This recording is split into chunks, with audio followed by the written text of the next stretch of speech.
자, 원래 수능이 끝났고, 지난 목요일 날 수능을 마지막으로 고3들은 이제 수능에서 자유가 되었고, 이제 고2들은 다시 364, 363으로 지금 빠지고 있는 중이죠. 자, 고2들이 어떻게 공부를 해야 될지, 뭐 그런 거는 또 차후에 또 영상을 찍어서 일단 알려줄 거고, 오늘 영상을 찍는 이유는 일단은 우리가 지난주에 국어 비문학에 대해서 나올 수 있는 그런 지문들에 대해서 한번 예측을 한번 해봤고, 올해 나올 수 있는 지문 좀 올해. 네. 예상을 한번 해봅시다. 자, 한번 보시면은 음. 제가 1위를 유체역학으로 마지막에 지금 1위 유체역 왔어. 1위 과학의 유체역학. 그다음 예. 2위 반도체.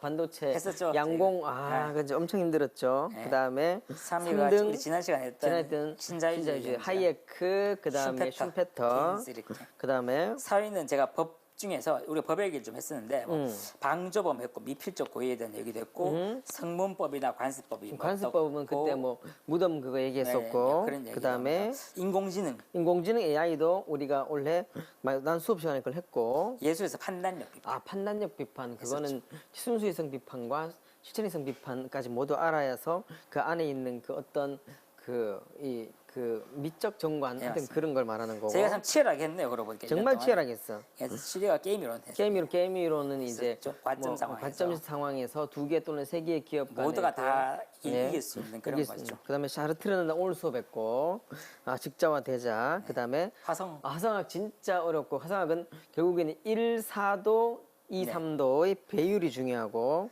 그다음에 그다음 제가 잉여라고 해서 잉여까지 소비자 내가 잉여, 수업을 했었어요. 뭐 사보가 삼각형. 참 그리고 저희가 치열하게 자중 했네요. 손실 예, 맞습니다. 까지 AI가 원래 비문학에 나왔었고, 나도 그거 풀어봤거든요. 그 과학의 가치 중립성, 철학과 과학을 개화했을 때 어떻게 받아들일 것인가. 그 다음에 한 개는 법률에 해당되는 거고, 이 세 개를 내가 직접 풀어봤으니까 풀어보면서 그걸 옆에서 좀 지도해주는 그런 방식으로 공부를 한번 해볼 거고, 영어 같은 경우에는 듣기가 20분을 잡아먹었다 치고 나머지 28문항을 50분 주고, 그런데 나 듣기 빼고 나머지 문제를 내가 한 3분 몇 초에 끊었어요. 검산까지 하고 다 맞고 빨리 푼 거 그런 것보다도 내가 이 문제를 풀 때 그게 없었어요. 좀 막힘이 없었어요.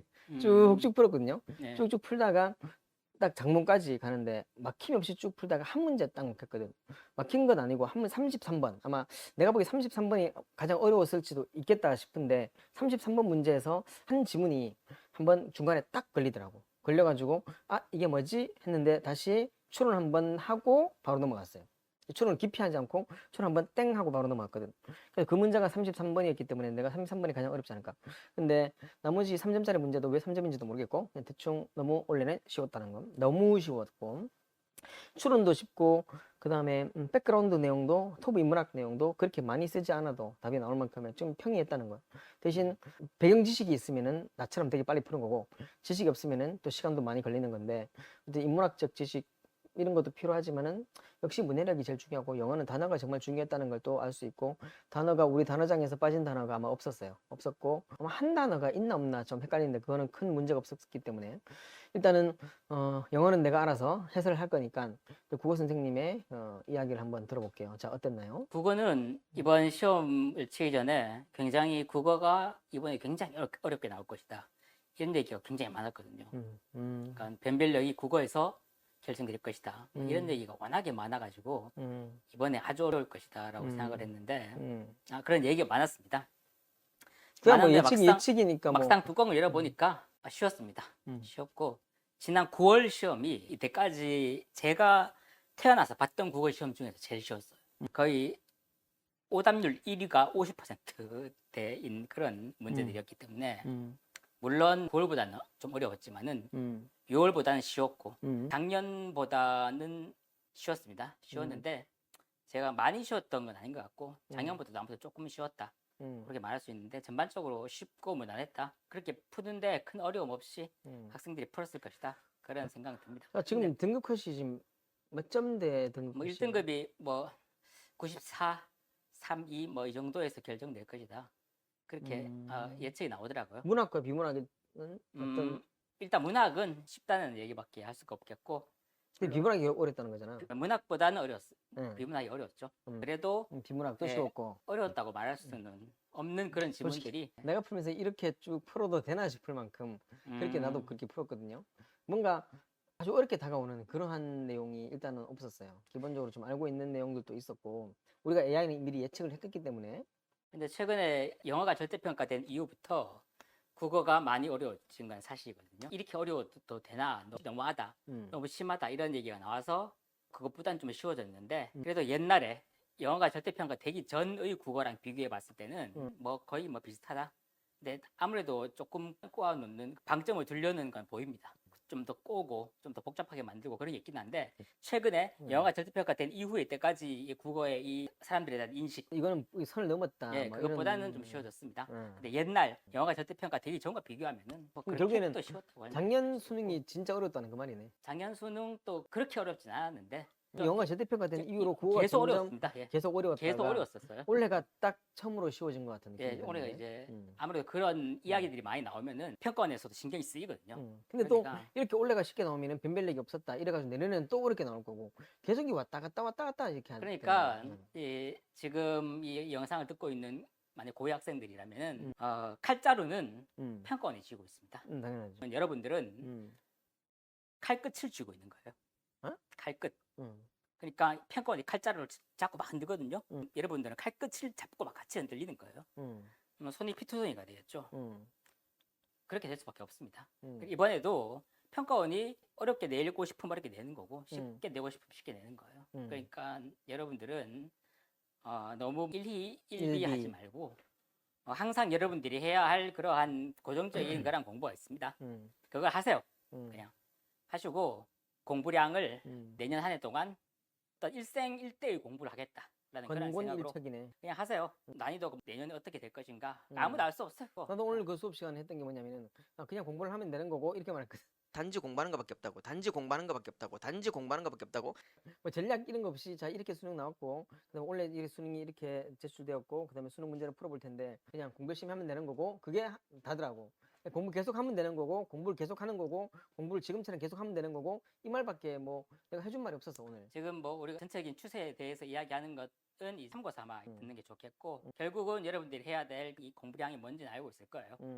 그거를 충실히 하고 역시 올해도 EBS의 위력이 엄청나다. 영어는 EBS 위력은 엄청나지 않다. 음, 영어는 두루두루 배경 지식을 섭렵하고 나올 수 있는 지문 자체는 전혀 예상할 수 없기 때문에 주로 나오는 지문들은 우리가 거의 수업 시간에 하고 있는 중이니까 영어는 결국에는 이렇게 생각해. 국어를 준비하는 과정에서 영어도 함께 준비하라. 나는 그렇게 말하고 싶어. 결국에는 국어 뭐 원래 AI 나오고 내년에 또 뭐 나올지 모르잖아요. 내년에는 또 과학 대신에 철학이 나올 수도 있고. 근데 철학 그 부분을 어차피 나는 1교시에 수업을 해주니까 비문학을 영어로 그렇게 하는 과정에서 2교시 때는 진짜 우리가 계속 기출이 많이 되었고 테마가 많이 나왔던 정말 주 테마가 되는 그런 것들을 쫙 원래 결국은 영어는 포스트 모더니즘 결국 행동 경제학의 S1과 S2 자동 시스템과 숙고 시스템 결국은 그게 나왔었고 그 외에 나올 수 있는 것들은 대부분 다 추론으로 충분히 가능한 내용이기 때문에 영어는 크게 뭐 부딪히거나 이런 거 없이 쭉 밀어붙이고 단어만 되면은 대신 그 과정에서 그냥 영어만 하지 말고 국어도 함께 준비하는 마음으로 같이 가면서 양자역학이나 아니면 유체역학을 또 우리가 그 영어로 공부해보면서 1교시는 그렇게 2교시는 또 수능 문제로 이렇게 하면 내가 보기에 뭐 난 그게 최근은 최선이라고 생각합니다. 그래서 제가 충평하고 싶은 말을 좀 출력을 못하고 적어왔는데 예, 무난했고 EBS 연계 위력 내년에 또 EBS 나올 건데 EBS가 비록 2권이지만은 특히 수능 특강은 공부량이 만만치가 않아요. 어렵잖아. 특히 문학 어렵게 나올 때 어렵다라고 하는데 그 문학이 어려운 게 아니라 여러분들이 문학 공부를 안 한 거예요. 문학은 어렵게 나올 수가 없어요. 아무리 어렵게 나와봤자 시 한 편의 그 글자의 양과 비문학의 글자의 양을 비교해 보면 일단 거기서 심리적으로 압박감이 차이가 많이 나요. 시는 아무리 길어봤자 조금이거든요. 그러니까 시라는 건 또 우리가 일상생활에서 느낄 수 있는 그런 감정이거든요. 같이 느끼면 돼요. 소설은 또 이야기잖아요. 우리가 항상 이야기 편향이 있듯이 인간은 이야기를 항상 좋아하게 돼 있어요. 시는 인간의 이야기를 듣고 싶어서 인간을 창조했다. 이야기 따라 흘러가면 되는 거고 그래서 문학 같은 경우에 여러분들 특히 중요한 게 이런 거예요. 그 EBS를 보라는 거는 일단 EBS에 있는 시 현대시는 물론이고 고전시가 같은 경우에는 굉장히 길기 때문에 관동별곡 엄청나게 길거든요.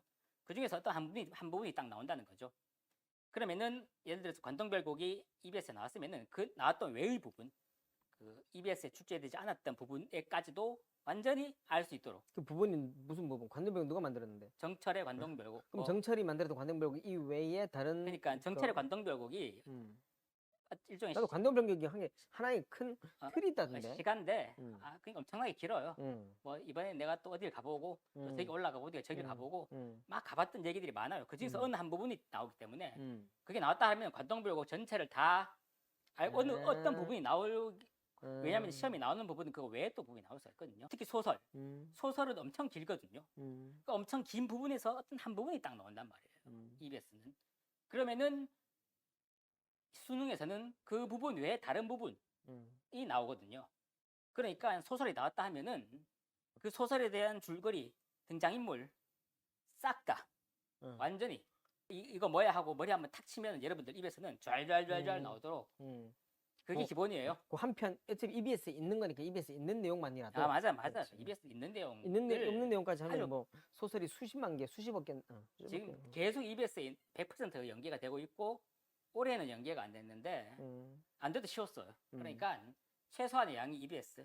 EBS를 문제를 푼다는 그런 생각으로 공부를 하지 말고 EBS 그 텍스트 자체를 공부한다는 생각으로 하면은 문학은 어려울 수가 없어요. EBS가 답지다. EBS가 EBS 올해 마치 여기서 공부하듯이 EBS 안에서 다 나온다. 이런 네. 느낌으로 사고만 조금 그 전환시킨다 하더라도 충분히 국어는 뭐 비비볼만 한 것 같은데 비문학은 영어는 그런 게 없었거든. 영어는 너무 테마가 다양하고 해서 알 수도 없거니와 대신 영어는 뭐 영어 풀이 방법이 따로 있으니까 우리한테는 뭐. 그것도 하는 게 사실은 공부량이 꽤 되거든요. 근데 그것도 안 하기 때문에 그거 하면은 결국은 내신도 공부되는 거라고. 네, 그렇죠. 그렇죠. 그래서 그걸 잊지 말고 여러분들은 수험생은 약자 입장이라는 거 항상 생각하세요. 여러분들은 약자입니다. 평가원이 어떻게 하느냐에 따라서 여러분들은 그냥 거기 따라갈 수밖에 없어요. 거기에다 반항한다거나 뭐 그런 거 있을 수 없는 일이고. 그러니까 장단에 맞추는 거네. 네, 그리고 어차피 국거리 장단이 되면 국거리 장단대로 그렇게 춤을 추면 되는 거고 휘몰이 장단이면 휘몰이 장단대로 춤을 추면 되는 거. 이번에 그 고3 입시라는 거는 지나가면은 사실은 다 추억이고 아무 일도 아니에요. 그러니까 내년 한 해를 정말 일생일대 공부를 하겠다는 생각으로 그런 비장한 마음을 가지고 그리고 피해가려고 하지 말고 여러분들이 해야 될까 여러분들이 알 거예요. 그거 충실히 하세요. 그리고 자꾸 뭐 어떤 주위에서 뭐 어떤 그런 좀 더 뭐 쉽게 할 수 물론 쉽게 하는 게 조언은 될 수 있겠지만은 그래도 여러분이 해야 될 절대량은 반드시 채워야 된다는 거. 거기서 조언이 더해지면은 더 부스트 되는 그런 거지. 절대량은 채우고 항상 이런 마음가짐을 그렇게 잡고 그렇게 나가라는 게 그겁니다. 올해 국어에서는 뭐 제가 할 말은 그거밖에 없네요. 내년에는 어렵게 나올 수도 있죠. 왜냐하면 지금 올해 의대 때문에 다들 어렵게 나올 거라고 생각을 했는데 모르겠어 이렇게 쉽게 나오면은 변별력이 이번에는 뭐 수학과 탐구 영역에서 그건 우리가 결정이 될 생각할 필요 겁니다. 없지. 그건 뭐 평가원에서 알아서 하겠지만은 그 외에 또 영어는 뭐 또 한마디 뭐 더 영어는 더 할 말이 없지만은 그래도 굳이 뭐 영어를 해야 된다면은 끝까지 영어를 잡고 있는 거 그게 중요한 것 같아요. 그러니까 오늘 아까 한번 그 수업 시간을 풀어봤거든요. 오늘 토요일인데 벌써 목요일이고 금토 토요일 날 벌써 오늘 우리가 풀었는데 1등급 막 어마무시하게 나오더라고. 물어본 애들만 몇 명 있는데 걔들도 91, 95, 97, 95, 96 막 이런 식으로 쭉 나왔더라고. 그러니까 그냥 1등급 맞출 수 있을 것 같아. 맞출 수 있을 것 같는데 근데 중요한 거는 마지막이 되면은 불확실하잖아요. 그러니까 예측보다는 그냥 막연한 느낌에서 아씨 어떡하지 이런 느낌이 있잖아. 그런 거 누구나 다 느낄 수 있는 거고 누구나 다 있는 거지만 근데 그럼에도 불구하고 어쨌든 끝까지 볼펜 잡고 내가 이기는 것 같아. 끝까지 그 연필 잡고 있으면서 마지막까지 잡고 있는 게 이기지. 중간에 연필 대신에 젓가락 잡고 연필 대신에 뭐 마우스 잡고 또 연필 대신에 또 어떤 애들 뭐 담배 잡고 뭐 이런 애들 보면은 기본적으로 거기서 이제 떨어지는 거지. 끝까지 연필만 잡고 있으면은 내가 보기에 올해 같은 쉽게 나와서 어쩐 면에서 보면은 자기 생각보다 더 잘 칠 수도 있다. 또 어려우면 또 어려운 대로. 어렵게 나온다고 해도 여러분이 어쩔 수 없어요. 또 그걸 또 푸는 거예요. 맞아. 그러니까 그 3월의 마음가짐을 꾸준히 11월까지 가지고 간다는 게 참 어려운 것 같아요. 도중에 자꾸 흔들리고 이렇게 또 뭐 다른 것에 또 혹 빠지기도 하고 이렇게 되는데 진짜 엉덩이로 공부를 한다고 생각하고 엉덩이를 의자에 딱 붙이고 있고 그렇게 공부를 하는 학생이 결국에는 좋은 성적을 얻게 되고 방법도 사실 그거밖에 없어요. 다른 게 없습니다. 맞아. 끝까지 살아남는 자가 이기는 거. 그런 것 같아. 근데 그 살아남는 게 그게 별거 아니잖아. 끝까지 연필만 잡고 있으라는 거잖아. 근데 왜 그게 뭐가 어려운데? 나는 고3 때 끝까지 연필 잡아 있으라 해서 끝까지 잡아 있었어. 마지막까지 흐트러지지 않고 그냥 흐트러진 것보다는 그냥 마지막에 맹목적으로 목적 없이 맹목적으로 그냥 공부 그냥 계속 했어. 근데 그게 뭐가 어려운데 중간에 제가 학생들 보니까 이런 데서 많이 흔들리더라고요. 공부를 하는데 성적이 원하는 성적이 안 나오는 거예요. 안 나오면은 자꾸 여기서 뭔가 바꾸고 싶어요. 뭔가 바꿔야 될 것 같은데 바꾸는 방법 없는데 고3 때는? 왜냐하면은 계속 성적이 올라가지가 않으니까. 그러니까 자꾸 다른 데 자꾸 이렇게 신경을 쓰게 되고 어떤 다른 방법이 없을까? 고3 때는 무슨 전략 뭐 3월 전략, 4월 전략, 5월 전략, 6월 전략, 7월 전략, 8월 전략, 9월 전략, 10월 다 필요 없고 고3 때는 전략, 무전략이 전략인데 고3 때는? 거기서 흔들리는 것 같아요. 음, 그러니까 뭔가를 여러분들이 일단 좋은 공부 방법을 알고 있어야 돼요. 여러분들이 무조건 열심히 한다는 무조건의 열심이라는 건 그거는 굉장히 중용에 어긋나는 걸 수도 있어요, 여러분. 현명함과 열심은 다른 겁니다. 그러니까 현명함과 열심을 두 개를 다 가지고 있어야 돼요. 근데 고3 때 현명함이 생겨? 그러니까 원래 현명함을 가지고 있어야 돼요. 고2 때 이미 가지고 있어야 예, 돼. 어떤 방법이 좋은 방법이다라는 거는 음, 알고 있어야 됩니다, 원래. 고3 때 가가지고 그 방법을 찾으면은 계속 설명회만 다니다가 시간 다 보내는 거지. 그 방법을 알고 있는 상태에서 공부를 하다가 근데 또 성적이 잘 안 나오거든요. 여기서 많이 흔들리는 것 같아요. 원하는 성적이 안 나오면은 뭐 다른 데 한번 가볼까? 다른 강의를 한번 들어볼까? 뭐 이러면서 시간을 허비하게 되는 것 같아요. 그러니까 일단 그거는 좋은 어쩔 수 방법을 없다. 가지고 그거는 쭉 밀고 나갈 수밖에 내 없어요. 생각에는 인간의 본성이 그렇기 때문에 그거는 우리가 뭐 이렇게 한다 저렇게 한다 또는 뭐 우리가 말고 더 나은 사람이 앞에 나와가지고 이렇게 한다 말하더라도 그거는 절대 객관적으로 실현할 수가 없다. 왜냐하면 인간이기 때문에. 성적이 안 나온다고 해서 다른 걸 하잖아요. 근데 그런 학생들 대부분 시간 허비하게 돼요. 맞아. 그리고 성적이 안 나온다고 해서 다시 뭐 되돌아오게 이렇게 돼 있어. 예, 뭐 더 좋은 거, 뭐 더 좋은 거 이런 좀 유혹들이 많거든요. 근데 그런 것들로 가봤자 어차피 방법이 없습니다. 고3은 방법이 그러니까 없어. 고3은 무전략이 전략이다. 쭉 현명한 방법을 가지고 계속 가는 거예요. 오케이 그런 방법이 알겠어요. 없습니다. 자 어쨌든 뭐 이 정도면 우리가 충분히 시간 뽑았고